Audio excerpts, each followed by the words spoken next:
আজকে না আমাদের একসাথে লাঞ্চ করার কথা। কই তুমি? কতবার ফোন দিছি তোমাকে? কোন রেস্টুরেন্টে আছো? আমার ফেভারিট ক্যাফে দরবার। আমি এক্ষুনি আসছি, একটু ওয়েট করে যান।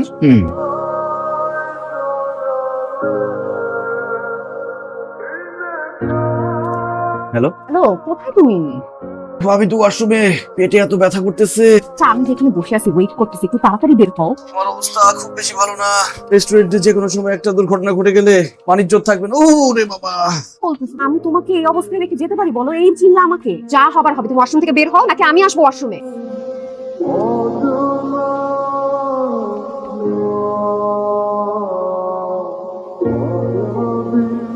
এই রেস্টুরেন্ট নাকি বউ মাছ একটু করে ফাঁকবে। পালান।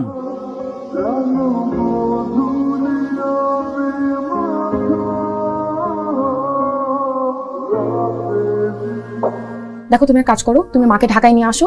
আমার না খুব বিয়ে করতে ইচ্ছে করতেছে। আরে বিয়ে করতে ইচ্ছে করলে তো হবে না, সময় আসবে তখন বিয়ে করবো। তাছাড়া মা শহরে আসবে না, উনি পছন্দ করে না থাকতে এখানে। ঠিক এই জন্য না মেয়েরা বখাটে ছেলেদের সাথে প্রেম করে, কারণ ওদেরকে বিয়ে করার কথা বললো না এক পায়ে খাড়া থাকে, দেখে বয়সও হয়ে যাচ্ছে। তুমি বিয়ে করবো কবে? বাচ্চা কাচ্চা হবে? তুমি এখানে কোথেকে আসলা? তুমি তোমার মামা? আসসালামু আলাইকুম। আমি অর্পিতা। ও আপনার কথা অনেক বলে।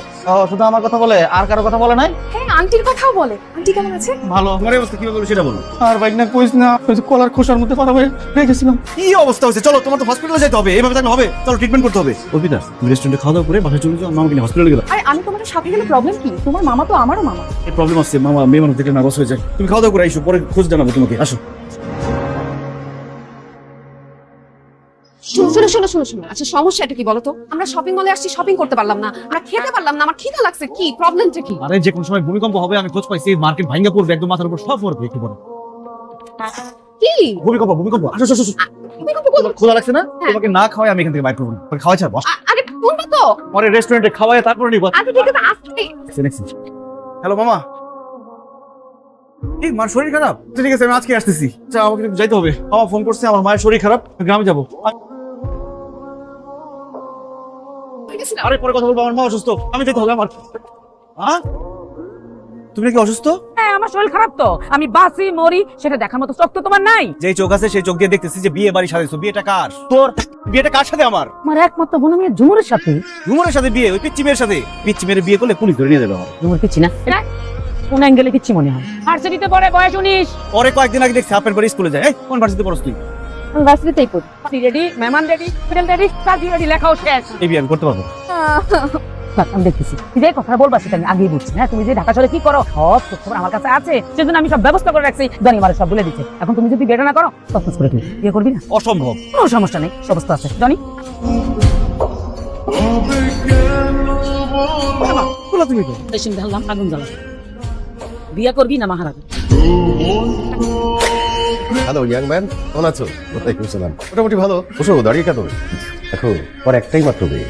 কেন তোমাকে পছন্দ করেছে এটা তো জানি না, তবে তুমি যে আমার অপছন্দের তাও কিন্তু না। এই সপ্তাহের মধ্যেই তোমাদের বিয়েটা সেরে ফেলবো। কি? কেন, তোমার কোনো সমস্যা? না মানে আর তুমি চিন্তা করো না, তোমার মায়ের সঙ্গে আমি এর মধ্যেই কথা বলে দেবো। তো তোমরা কথা বলো, তোমার তো ওষুধ খাওয়ার টাইম হয়েছে। সবসময় ঘুমটা দিয়ে থাকি, তুমি সুন্দর লাগে, খুব ভালো লাগে। কি ব্যাপার মা, তুমি কখন আসলা? কি মনে করছস? হ্যাঁ, বাড়ি থেকে বাইকে এসে পড়বি আর আমি গায়ের মধ্যে আগুন লাগাই মরে যাবো? একটা কথা মনে রাখিস, তোর জন্মের আগে তুই ঢাকা শহরে এক চক্কর দিয়ে গেছিস। তোমরা আসছো, খুব ভালো হয়েছে, আমি খুশি হয়েছি। তুই খুশি হইতি? বিয়ে আসর থেকে এই যে শেরওয়ানি পালনের কথাই মেগেছিতি না, মনে করছস? বিয়ে 100 আস, তোর মা 200, যে আমি আসছি মেয়েটার বিয়ে দিয়ে তারপর এখান থেকে যাবো। এটা একটা ভালো সিদ্ধান্ত নিচ্ছ। এ যখন দিতেই চাও, ঢাকা শহরে একটা ভালো ছেলে দেখে ওরে বিয়ে করে দিও। বুঝতেছস? বিয়ে তো তোর সাথে হবে। আমি এই মেয়েটার সাথে তোর বিয়ে দিয়ে তোর সংসার দেখে সুখ শান্তি রেখে তারপরে চিন্তা ভাবনা করবো যে বাড়ি যাবো। হ্যাঁ, আমি বলছি না বিয়ে করবো না, বিয়ে করবো না মানে করবো না। এই শোনো, তুমি আজকে কি খাবে? তুমি রান্না। তুমি করে কেন? এই আমি দিচ্ছি না, আমি ভার্সিটিতে পড়ি। কি বলি রে? ঠিক আছে, আন্টি না, মানে মা বলছে তোমার জন্য রান্না করতে। তুমি আমার স্বামী, আমিও মন থেকে সেটাই মানো। খারাপ বসিস কেন? যাস না, যাই তাড়াতাড়ি করে গামছা দিয়ে পানি দিয়ে সব দিয়ে সাদে যা। কি ব্যাপার, তোমার মন খারাপ কেন? না, মন খারাপ না। শোনো না, আমাদের বাসায় আগামী সোমবার একটা অনুষ্ঠানের আয়োজন করছে। তুমি আর তোমার ভাই অবশ্যই আসবে। কিসের অনুষ্ঠান? সেটা তো বলা যাবে না, কিন্তু আরো অনেকে আসবে। এখন যাই, এটা বলার জন্য আসছি। আরে পরে আমি ফোন দিব না। সবাই চলে আসছে না? Thank you. কি বাবা, এত মানুষ দাওয়াত দিছো, চিনলাম না। দেখা উনি হচ্ছেন প্রিয়ন্তী, আমার অফিসের বস, আমাদের চেয়ারম্যান স্যারের মেয়ে। আগামী সপ্তাহে ওনার সাথে আমার বিয়ে ঠিক হয়েছে। আর উনি হচ্ছেন আমার নামেই গার্লফ্রেন্ড অর্পিতা, আর ওটা হচ্ছে মুরগি মিলন তার ভাই। অর্পিতার সাথেও আমার বিয়ে ঠিক হয়েছে আগামী সপ্তাহে। শেষ করি। আর এই যে আমার খালাতো বোন ঝুমুর, ঝুমুরের সাথে বলতে গেলে আমার বিয়ে অলমোস্ট হয়ে গেছিল, আমার মা ঠিক করছে। এখন সবার মনে প্রশ্ন রাখছে তো যে আমি একা মানুষ তিনজনকে কিভাবে বিয়ে করব। কি কইতেছো? এটা আমারও প্রশ্ন যে আমি একা তিনজনকে কিভাবে বিয়ে করব। আমার মা আমাকে থ্রেট দিচ্ছে আমার খালাতো বোনকে বিয়ে না করলে এই গায়ে কেরোসিন ঢেলে আগুন ধরাই দিবে, আর মামা নাকি ম্যাচ দিয়ে আগুন ধরাই দিবে। এই হচ্ছে আমার অবস্থা। যেহেতু আমার সিদ্ধান্তের কোনো দাম তোমাদের কাছে নাই, তোমরাই সিদ্ধান্ত দাও আমি কি করব। নীরব, আমি আমার ভুল বুঝতে পেরেছি। আমি তোমার সাথে অনেক বড় অন্যায় করে ফেলছি। বাবার ডিসিশনটা তোমার উপর চাপায় দেয় এভাবে উচিত হয় নাই। আসলেই তো 1 সপ্তাহের মধ্যে কি বিয়ে করা পসিবল বলো? 1 সপ্তাহ না, আমি তোমাকে 1 মাস টাইম দিলাম। ভাইয়া 7 দিন সময় দিছিলাম তোমারে। 5 দিনের মধ্যে যদি তুমি বিয়েটা না করো, সব কয়টা ছোট্ট করে গলার মধ্যে টান দিয়ে দিবি। Excuse me, behave yourself. আমি এতক্ষণ কি বুঝাইলাম? এই পেট্রোল দিয়ে আমি নিজের জ্বালা দিব।